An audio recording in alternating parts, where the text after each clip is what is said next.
నారాయణం నమస్కృత్య నరం చైవ నరోత్తమం దేవీం సరస్వతీం వ్యాసం తతో జయముదీరయేత్. నారాయణునికి తపశ్శక్తిలో ఆయనతో సమానుడైన నరోత్తముడు నర మహర్షికి, చదువుల తల్లి సరస్వతీదేవికి, వాన్మయాధీశుడు వ్యాస మహర్షికి నమస్కరిస్తున్నాను. అజమజరమనంతం జ్ఞానరూపం మహాంతం శివమమల మనాదిం భూతదేహాదిహీనం సకల కరణహీనం సర్వభూత స్థితంతం హరిమమల మమాయం సర్వగం వంద ఏకం నమస్యామి హరిం రుద్రం బ్రహ్మానాంచ గణాధిపం దేవీం సరస్వతీం చైవ మనోవాక్కర్మభిః సదా.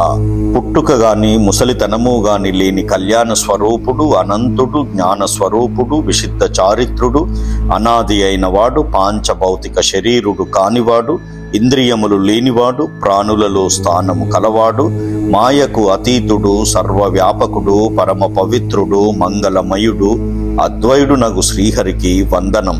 మనస్సులో, మాటతో, చేతుల ద్వారా ఆ శ్రీహరికి, శివునికి, బ్రహ్మకి, గణేశునికి, సరస్వతీ దేవికి సర్వదా నమస్కరిస్తూ ఉంటాను.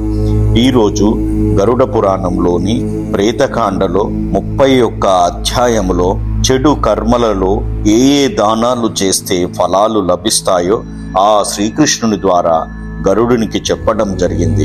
అది మనము ఈరోజు తెలుసుకుందాము. శ్రీకృష్ణుడు ఈ విధంగా గరుడుతో అంటూ ఉన్నాడు. గరుడ, పాపాచారంలోని బతుకంతా గడిపేసిన వాడు ఎలాగూ నరకానికి పోతాడు. అలా కాకుండా కొన్నైనా మంచి పనులు చేస్తే కొంతైనా మంచి జరగవచ్చు. నన్ను సాక్షిగా ఉంచుకొని మనిషి ద్వారానో తానంత తానుగానో ప్రాణి చేసిన దానం విశేష ఫలాన్నిస్తుంది.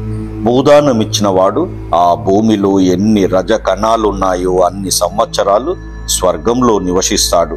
చెప్పులను దానమిచ్చిన వారు నారకీయ మార్గంలో నడవనవసరం లేకుండా గుర్రాలపై పోగలరు. గొడుగులను దానమిచ్చిన వారు అదే మార్గంలో ఎండలో ఒళ్ళు కాలకుండా వెళ్ళగలరు. ఎవరిని ఉద్దేశించి అన్నదానం చేయబడుతుందో వారు కడుపు నిండగా సంతుష్టి చెందుతారు.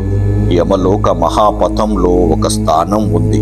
అక్కడ ఎప్పుడూ చిక్కటి చిమ్మ చీకటి అలుముకొని ఉంటుంది. పాము బుసలు, సింహాది హింస్రక మృగాల గర్జనలు వినిపిస్తూ ఉంటాయి.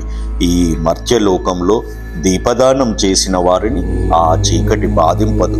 మార్గం తేజోవంతమై కనిపిస్తూ ఉంటుంది.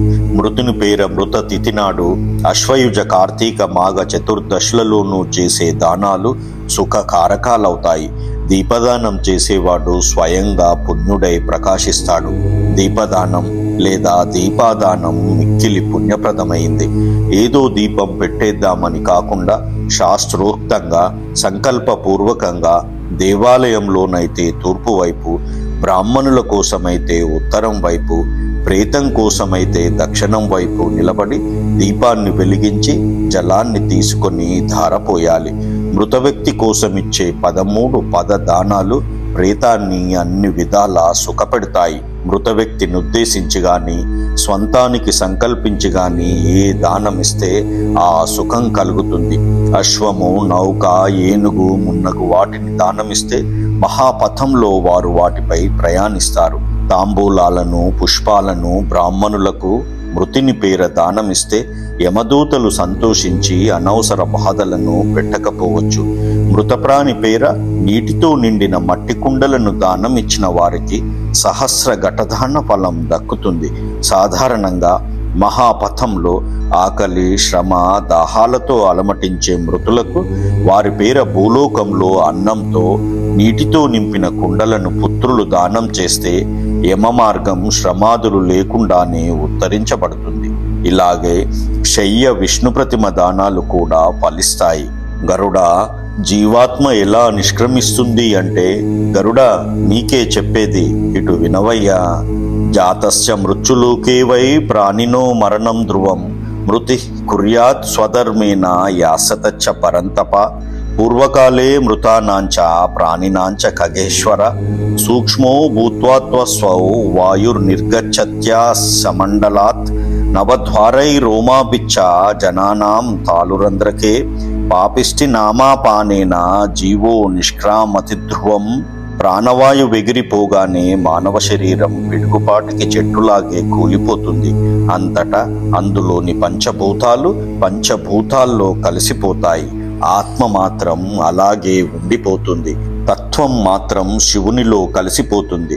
సర్వవ్యాపి అయిన ఆత్మతత్వం సర్వలయకారకుడైన వాడు కాబట్టి శివునిలో లీనమైపోతుంది. ప్రతి మనిషిలోనూ జ్ఞానం అనే రత్నం ఉంటుంది. కానీ తెలుసా, దానిని అపహరించడానికి పంచేంద్రియాలు కోరే విషయవాంఛలు, కామక్రోధాలు అనే దొంగలు కూడా ఆ మనిషిలోనే ఉంటారు. వీరికి నాయకుడు మనసు. ఆ మనసును ఈ కామక్రోధాలు, పంచేంద్రియాలు పీక్కు తింటూ ఆ జ్ఞానం అనే రత్నాన్ని జ్ఞానం ఇయ్యకుండా చేస్తూ ఉంటాయి. అహంకార, పుణ్య, పాప సంయుక్తమైన కాలము సంహారకమై మనిషిని కూల్చివేస్తూ ఉంటుంది. అంతటా మనిషి ఆత్మ తన కర్మల ప్రభావం వల్ల వేరొక శరీరంలోకి వెళ్ళవలసి వస్తుంది. పాత ఇల్లు కాలినా కూలినా వ్యక్తి కొత్త ఇంట్లోకి వెళ్ళినట్లు జీవుడు మరో శరీరాన్ని ఆశ్రయిస్తాడు. శరీరంలో నుండే ధాతువులన్నీ మాతా పితల ప్రసాదాలే. త్వచ, రక్తం, మాంసం, కొవ్వు, మూలుగా, ఎముక అను 6 ధాతువులతో ఏర్పడి ఉంటుంది. కాబట్టి ఈ శరీరాన్ని షట్కౌశికమంటారు. ఈ విధంగా ఆ శ్రీకృష్ణ భగవానుడు గరుడ భగవానునికి గరుడ పురాణంలో అపకర్మలలో ఏ దానాలు చేస్తే ఏ ఫలం వస్తుంది అని వివరంగా ప్రేతకాండలో 31వ అధ్యాయములో వివరించడం జరిగింది. ఓం నమో నారాయణాయ, ఓం నమో నారాయణాయ, ఓం నమో నారాయణాయ, ఓం నమో భగవతే వాసుదేవాయ, ఓం నమో భగవతే వాసుదేవాయ, ఓం నమో భగవతే వాసుదేవాయ. జై శ్రీమన్నారాయణ.